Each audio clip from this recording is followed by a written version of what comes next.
Орой мэтрүү үзэгчдээ MBC News мэдээллийн хөтөлбөрийн пүрэв гарагийн дугаар эхлэж байна. Мэдээллийн товчхонд анхаарлаа хандуулна. Чатарганы нэмийн уртыг бий болгох төслийн сургалт зохион байгуулагдлаа. Өнөөдрөөс эхлэн 4 дугаар сарын 24-ний хүртэл эхний нутгаар хурд хүндас орно. Үеийнгийн сургагч багш бэлтгэх сургалтанд ерөнхий боловсролын сургуулийн 60 сурагч хамраглаа. Эхний нутгаар ургамлын дундаж өндөр 4-өөс 12 сая төгрөг байна. Эдгээр олон бусад мэдээллийн дэлгүүрэнгээд анхаарлаа хандуулна. Мэдээ эхлэж байна. Монголын үндэсний худалдаа аж үйлдвэрлэлийн танхим, Германы худалдаа аж үйлдвэрлэлийн танхим хоорондын хамтын ажиллагааны хүрээнд Өвс аймаг дахь хэрэгжиж буй чацарганы нэмийн уртыг бий болгох төслийн ээлжит сургалтыг Өвс аймаг дахь худалдаа аж үйлдвэрлэлийн танхим аймгийн засаг даргын тамгын газар хамтран зохион байгууллаа. Монголын үндэсний худалдаа аж үйлдвэрлэлийн танхим, Германы худалдаа аж үйлдвэрлэлийн танхим хоорондын хамтын ажиллагааны хүрээнд Өвс аймаг дахь хэрэгжиж буй чацарганы нэмийн уртыг бий болгох төслийн сургалтыг Өвс аймаг дахь худалдаа аж үйлдвэрлэлийн танхим, аймгийн засаг даргын тамгын газар, мэргэжлийн хэлтийн газар, Өвс хүнс компани хамтран зохион байгууллаа. Сургалтаар Өвс аймаг дахь чацарганы шин бүтээгдэхүүн бий болгох, чацарганыг өдөр тутмын хэрэглээнд олон төрлөөр баяжуулан ашиглах зорилгоор чацарганы үйлдвэрлэгчдэд зориулан зохион байгуулж буй сургалтанд чацаргантай бүтээгдэхүүн үйлдвэрлэгч, аж ахуй нэгж, иргэд болон сургууль цэцэрлэгийн хоол үйлдвэрлэлийн газрын төлөөлөл нийт 30 гаруй хүн оролцлоо. Өнөөдөр манайх провайл буюу одоо чацарган төслийнхаа сургалтыг хийж байна. Энэ сургалтыг маань Өвс аймгийн засаг даргын тамгын газар, мэргэжлийн хэлтийн газар, тоочдын холбоо, Өвс хүнс одоо орон байраараа хангалтын сургалтыг хийж байна. Чацарган тариалагчид, үйлдвэрлэгчд болон сургуулийн галзуух бүхий хоол үйлдвэрлэгчдийн нийлсэн 30 гаруй хүний бүрэлдэхүүнтэй энэ сургалтыг бид өнөөдөр хийж байна. Энэ сургалтын гол ач холбогд нь бол зөвхөн чацарганы бүтээгдэхүүнийг худалдааны зорилттой буюу экспортын зорилттой үйлдвэрлэлтэд хэрэглэж гаргах нь биш. Энийг бол хүнсний нэг төрөл бүтээгдэхүүн хүнс болгож хүнсэндээ өргөн хэрэглэх ийм зорилготой бас галзуух үйлдвэрлэлийн газруудыг бид оруулж байгаагаар онцлог байгаамаа. Цаашдаа бид Германы технологийн бол дандаа чацарганы бүтээгдэхүүнд өргөн хэмжээгээр суулжуулъя гэж бодож ажиллаж байна. Германд бол бид харснаар бол 103 төрлийн бүтээгдэхүүнийг үйлдвэрлэсэн байсан. Энэ компаниг бол бид зориуд одоо газар даргын очоод судлаа танилцаад урилгаар авчирж байгаа юм. Эднийх нь бол өөрөө 87 төрлийн бүтээгдэхүүн хийсэн байдаг.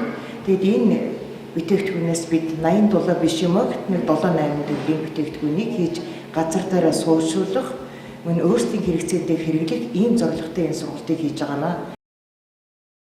Сургалтаар Герман улсын технологиг ашиглан чацаргантай шинэ нэр төрлийн бүтээгдэхүүн үйлдвэрлэх, чацарганыг өдөр тутмын хэрэглээнд тэр тусмаа хүүхдийн хоол хүнсний хэрэглээнд ашиглах, мэдээллийг чацарганы үйлдвэрлэгч иргэн аж ахуй нэгж хоол үйлдвэрлэлийн төлөөлөлд олгосон юм. Сургалтанд хамрагдсан иргэн аж ахуй нэгжүүд танхимын онлын мэдлэг болохын зэрэгцээ үйлдвэрлэлийн дадлага хийж туршлага солилцлоо.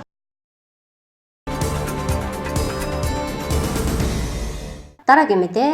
Аймгийн Өвс цаг урагшны шинжилгээний газраас ирүүлсэн мэдээлэлээр өнөөдрөөс эхлэн эхний нутгаар дууд цахилгаантай усрах бороо орох төлөвтэй байна. Борооны өмнө салхи 12-аас 14 м/сек хүрч ширүүсгийг малчид тээвчдэд анхаарууллаа.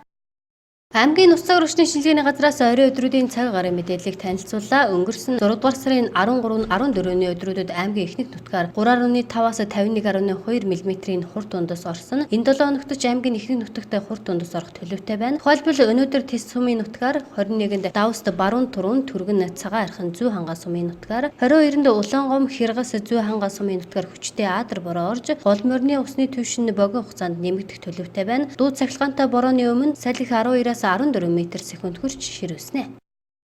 За өнгөрсөн 7 хоног буюу 13, 14-ний өдрүүдэд нийт нутгаар Өвс аймгийнхаа одоо нийт нутгаар 3.5-аас 51.2 мм хүртэл нэлээд усрахыг Аадар бороо орлоо. Хамгийн их нь одоо цагаан архан сум 51.2, баруун турун Хиргас малчин завхан гэсэн Элги зүүн гов зүүн хангаа гэсэн сумдаар хэрн 21-аас 51 мм хүртэл нэлээд усрахыг бороо орсон. За бусад нутгаар болохоор 3.5-аас 18 мм хүрч бороо орсон. За одоо ингээд ойрд яах вэ гэхээр өнөөс эхлээд 24 хүртэл нийт нутгийг хамарсан хурд дундас бороо дуу цахилгаантай бороо орох төлөвтэй байна. Борооны өмнө салхи ширүүс 12-аас 14 м/сек хүрч ширүүсэх төлөвтэй байна. За ялангуяа 20-ны шөнө Тэс, 21-ний шөнө баруун турун түргэн, цагаан архан зүй хангаа, 22-ны шөнө баруун турун Улаангов малчин Эндэр хангаа, зүүн говь зүүн хангаа, Киргиз цагаан архын сумдын нутгаар нэлээд усрахыг адар бороор төлөвтэй байгаа тул болцсошгүй үер усны аюулаас сэрэмжтэй байхыг ард иргэдэд анхааруулж байна. Дуу цахилгаантай борооны үеэр иргэд аж ахуйн нэгж байгууллага аялал зугаалгаар явахдаа нэгдсэн зохион байгуулалтаа явж арх согтууруулах хундаа хэтрүүлэн хэрэглэхгүй байх, гол усны ойролцоо амарч зугаалахгүй байх, бороотой гол морины усны түвшин нэмэгдсэн үед баталгаатай гүүр гарам гарцтай газраар автомашинтай зорчих, хүүхдийг хараа хилдэггүйгээр орхилгүй гол морин нуур тогтоолын усны орчимд тоглоулахгүй байх, үер усны аюулаас үрдсэн сэргийлэх тухай мэдээлэл дохиог хүлээн авсан даруйдаа бусдад дамжуулан түгээх, гэр хашаас сарвч орон байрыг гууж алах, голын ойролцох зэрэг татамд барихгүй суурьшихгүй байхыг аймгийн ус цаг орчны шинжилгээний газраас анхаарууллаа.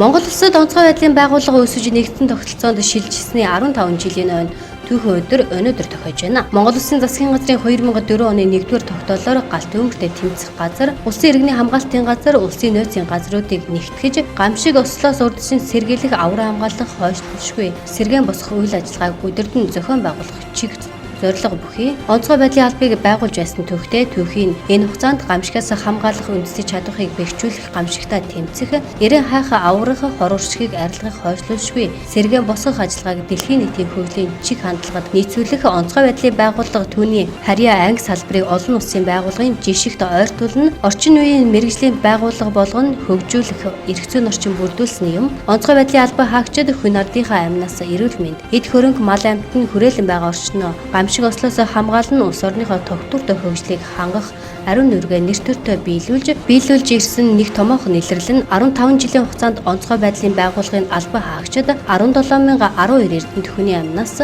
310.4 тэрбум төгрөгийн эд хөрөнгийг авран хамгаалсан байна. Мөн энэ хугацаанд аврах галт өмөртэй тэмцэх материаллык бааз, хүч хэрэгслийн хувьд өсөн бэхжиж, гамшигаас хамгаалах техник, тоног төхөөрөмж, нөхөн хангалт 21.1% өсөж, парк шинжилэлт 60-аас 70% хүрэхийн зэрэгцээ 2004-өөс 2019 онд Монгол Улсын засгийн газрын тогтоолоор 40 гаруй анги салбар шинээр байгуулагдаж, тусгайлан бэлтгэгдсэн мэргэжлийн хүний нөөцөөр игнэгээ тэлсэн юм. Онцгой байдлын байгууллагын түүхэдэд 15 жилийн ойн арга хэмжээ өнөөдөр Сүхбаатарын талбайд ёслолын жагсаалаар эхлэн мөн албаны үйл ажиллагаа, албан актын ажил мэргэжлийн онцлогийг иргэдэд танилцуулж, гамшиг ослоос урдсан сэргийлэх, амнаас эд хөрөнгө авран хамгаалах зөвлөмж мэдээллийг хүргэх, албаны хэмжээнд ашиглагдж байгаа техник, тоног төхөөрөмжийг танилцуулах, алба сурталчлах өдөрлөг зохион байгуулагдана.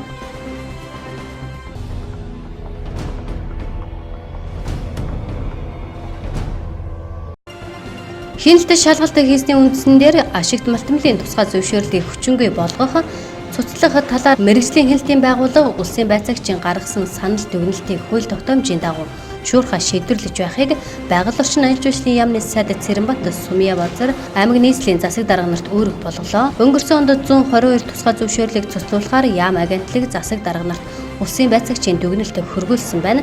Эдгээрээс нийслэлийн засаг дарга бөгөөд Улаанбаатар хотын захирагчийн 95 зөвшөөрлийг цуцалжээ. Хууль бусаар ашигт малтмал олборлоход ашигласан машин техник, тоног төхөөрөмжийг улсын орлого болгох зохицуултыг зөрчлийн тухай хуульд тусгах төсөл боловсруулж хилцүүлэхийг сайд нэмдурж Сумья Базар нарт дааллаа. Засгийн газрын хуралдаанд Монгол Улсын шадар сайдын инх төвшингийн хийсэн мэдээлэлээс үзвэл өнгөрсөн онд үйлдвэрлэлийн осол хурц хордлогын 283 тохиолдол бүртгэгдсэний 26 орчим хувь нь уул уурхай олборлтын салбарт гарчээ. Мөн барилга, цахилгаан хий, агааржуулалтын салбарт ч осол гарсаар байна.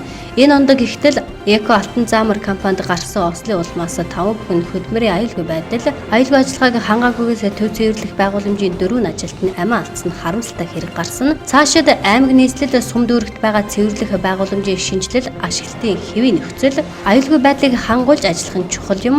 Мэргэжлийн хяналтын байгууллага боловсон хүчний хувьд хөрөлцөө муутай, тухайлбал улсын хэмжээнд байгаа 1500 гаруй шатхуун түгээх болон хийгээр цэнэглэх станц агуулгад 3 байцаагч, 21000 гаруй өргөх байгууламжид мөн 3 байцаагч хяналт тавьдаг.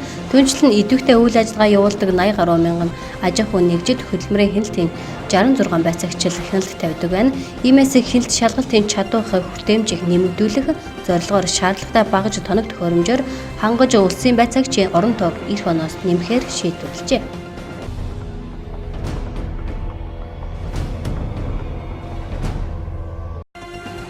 Нийслэлийн хэмжээнд 2019 онд ургамлын гаралтай хүнсний бүтээгдэхүүний нийт 88 аж ахуйн нэгж 5 иргэний үйлдвэрлэлийн үйл ажиллагаанд ихэнх шалгалтыг хийсэн. Шалгалтаар нийт 632 зөрчил илэрснээс 382 буюу 60.4%-ийг арилгуулж, хугацаатай албан шаардлага албан даалгавар хөрвүүлж зөрчилдөд тургуул шийтгэврийн арга хэмжээ авсан байна. Шалгалтаар үйлдвэрийн гадна орчин барилга байгууламжид тавигдах эрүүл ахуйн шаардлагыг хангаагүй, үйлдвэрлэлийн зохион байгуулалтад дотоод бүтц өрөө тасалгааны байршлын технологийн үе шат дамжлагад тохирохгүй, их засвар хийгдээгүй, агуулгын стандартад шаардлагыг нь хангахгүй байгаа зөрчил ихээр илэрсэн байна.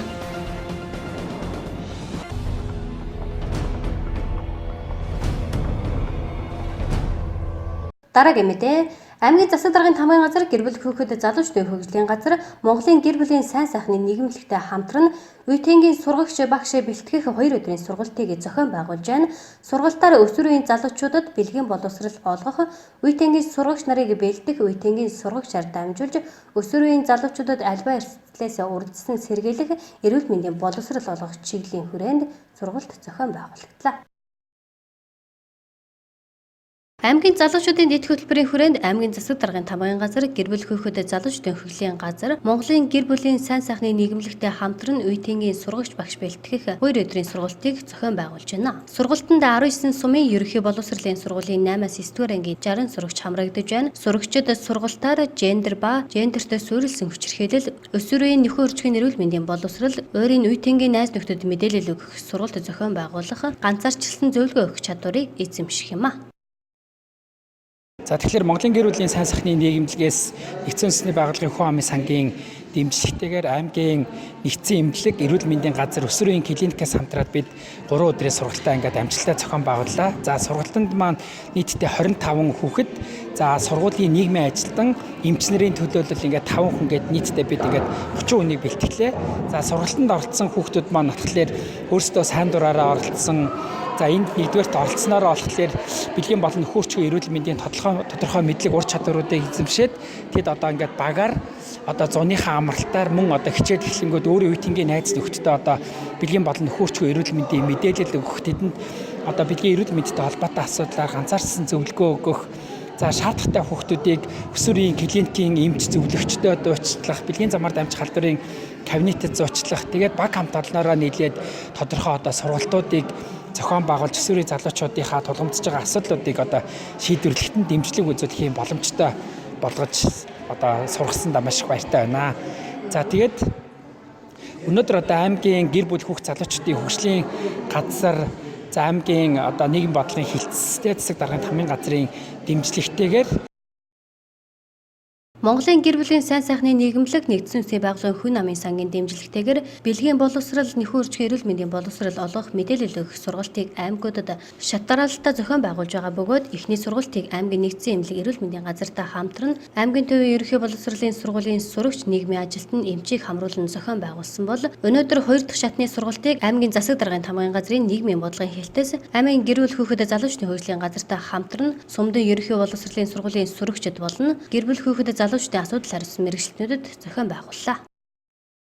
За Ус аймгийн залуучдын дэд хөтөлбөрийн хүрээнд хийгдэж байгаа үеийнгийн сурагч багш бэлтгэх сурагч маань өнөөдөр эхэлж байна. 19 сумын сурагчид, Улаангом сумын 24 сурагчид, 60 сурагч өнөөдөр үеийнгийн сурагч багш бэлтгэе явж байна. Тэгээд энэ үеийнгийн сурагч багшийг Монголын сайн сайхны нийгэмлэг Wi-Fi гэр бүл хүүхд залуучдын газар, аймгийн засаг даргын тамгын газар хийгдээд явж байна. Энэ сурагчид маань сумдаа очиж хорц уучлаас татгалзах, дээрээс нь нөхөн үржигийн бэлгийн амьдралыг зөв мэдлэгтэй болгох, үеийнгийн найзаараа дамжуулаад хоорондоо ингэж мэдээлэл хүргэх, энэс гарсан хүүхдүүд маань 19 сумын хүүхдүүд маань гарснараа үеийнгийн найз нартайгаа дамжуулна, нэг юм клуб болж ажиллагаа.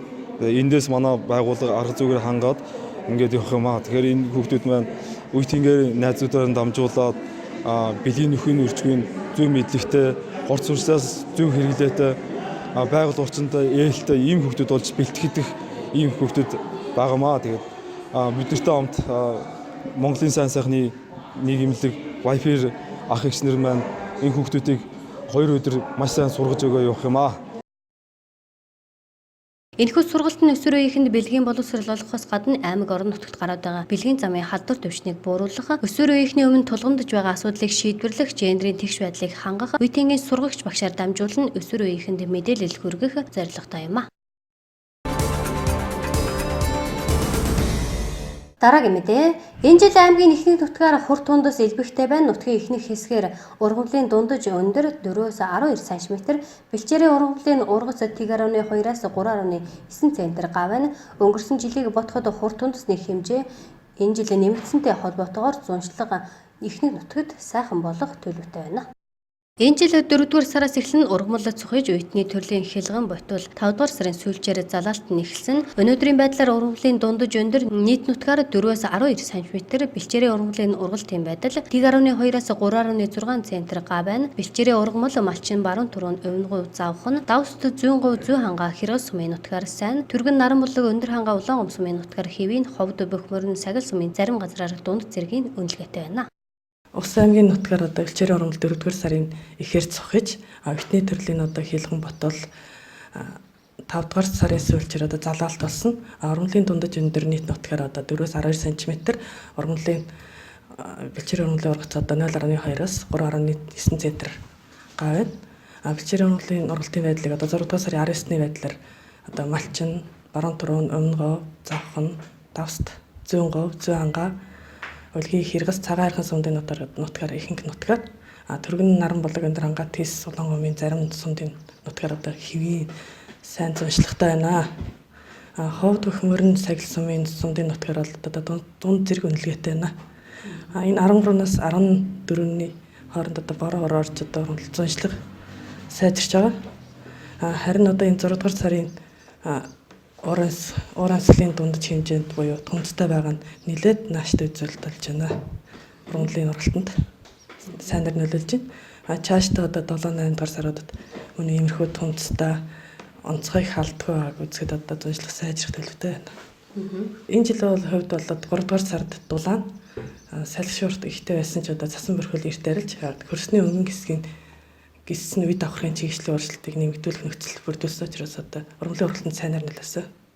Энэ жил хур тундас үе орж байгаатай холбоотойгоор ургамлын гарц сайжирч ихэнх нутгаар зуншлага сайхан болох төлөвтэй байна.